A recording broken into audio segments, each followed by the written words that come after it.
Évangile de Jésus-Christ selon saint Luc, chapitre 1, du verset 57 à 66, puis 80. Quand fut accompli le temps où Élisabeth devait enfanter, elle mit au monde un fils. Ses voisins et sa famille apprirent que le Seigneur lui avait montré la grandeur de sa miséricorde, et ils se réjouissaient avec elle. Le 8e jour, ils vinrent pour la circoncision de l'enfant. Ils voulaient l'appeler Zacharie du nom de son père. Mais sa mère prit la parole et déclara: Non, il s'appellera Jean.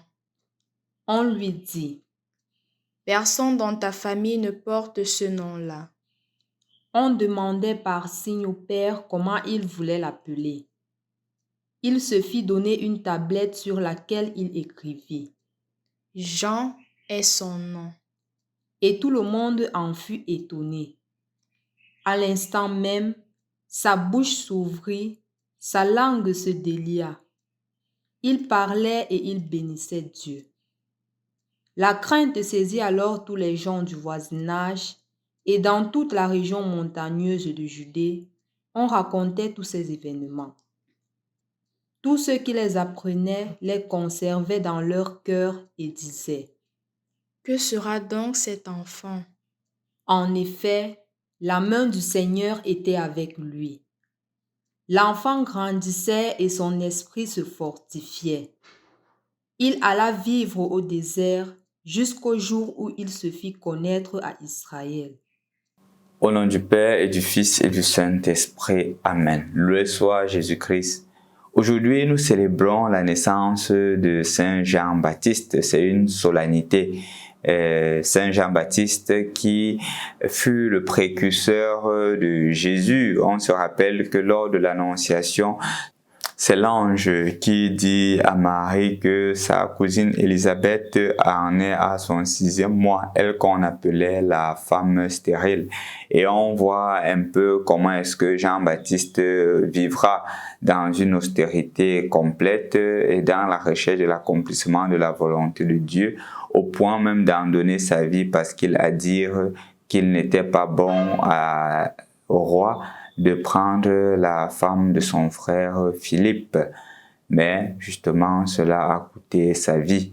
On a coupé sa tête.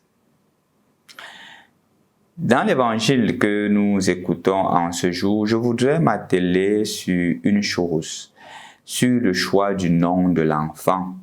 Comme nous le constatons, la coutume demanderait qu'on donne le nom du père à son enfant. C'était tout à fait normal. Un peu comme dans nos coutumes africaines, on donne toujours le nom d'un ancêtre à l'enfant. Et en effet, c'est ce qui était en train de vouloir se faire. Mais puisqu'il y avait une prophétie, c'est ainsi qu'on donne à Jean, au fils d'Élisabeth, le nom de Jean. On ne donne plus le nom de Zacharie comme il était prévu. Et donc, je voudrais nous signifier combien pour le juif, il était important le nom qu'on donne à l'enfant. En effet, le nom qu'on donne à l'enfant, c'est la première identité de l'enfant. C'est ce qui relie l'enfant. Et pour cela, le choix doit être minutieux. Dans nos cultures africaines, quand un ancêtre a fait beaucoup de mal, on ne donne pas son nom à la descendance à venir. On ne donne pas parce qu'on a peur que ces actions puissent se répercuter sur l'enfant qui est né. Et puisqu'on ne voudrait pas que ces actions se répercutent sur l'enfant qui est né, on préférait ne pas donner son nom. Et c'est ainsi que certains ancêtres restaient dans l'oubli, parce qu'on ne voulait pas justement que leur nom et leurs mauvaises actions perdurent. Mais les ancêtres qui ont fait du bien, les ancêtres qui étaient respectés, leur nom était transmis de génération en génération.